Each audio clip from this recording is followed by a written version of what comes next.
स्वामी जी, बारिश का ये मौसम है और इस वक्त तो हाल बिल्कुल ख़राब है क्योंकि बाहर निकलने में मुश्किल हो रही है, बाहर निकल नहीं पाते हैं। कई जगह तो बाढ़ की इतनी स्थिति ख़राब हो गई है, लैंडस्लाइड हो रही है, वैसे ही बाहर निकलने का नहीं हो पा रहा है। वॉक के लिए भी अगर निकलने लगे तो गिरने का ख़तरा बना रहता है, फिसलन बहुत रहती है। ऊपर से हाई ह्यूमिडिटी की वजह से शरीर का हर हिस्सा दर्द में है, नसों की परेशानी बढ़ गई है, नसें जाम हो गई हैं। स्वामी जी, इसलिए आज हमारा जो पूरा फोकस है वो नसों पर है। कैसे नसों को मजबूत बनाया जाए और जो दर्द हो रहे हैं लोगों को नसों से जुड़े हुए अलग अलग, उनको दूर किया जाए।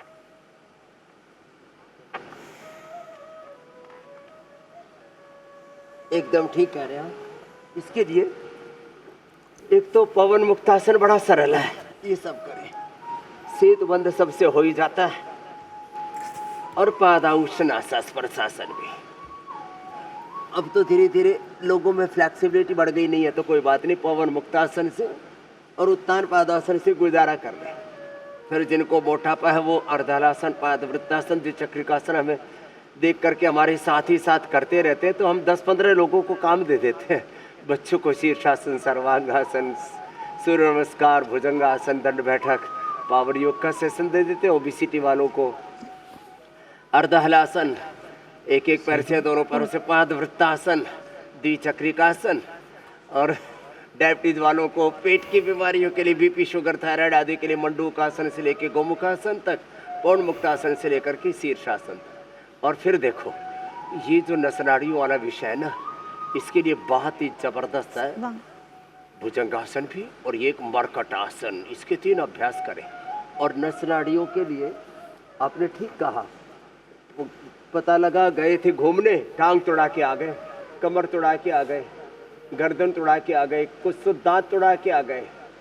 हमारा एक बालक योग कर रहा था, करते करते फिसल गए, उसका नाक ही टूट गया, नाक की हड्डी टूट गई। हाँ, ये चोट लग जाती है, ऐसे जोखिम नहीं लेना भाई। देखो, सावधानी रखना।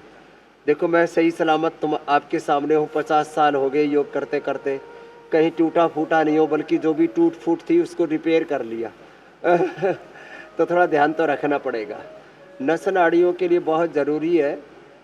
एक तो ये नस नाड़ियों की बीमारी शुरू होती है झंझनाहट से, और फिर धीरे धीरे बढ़ कर के बड़ी हो जाती है। इसके लिए मोरिंगा बड़ा अच्छा है, कल भी मैंने बताया था मोरिंगा।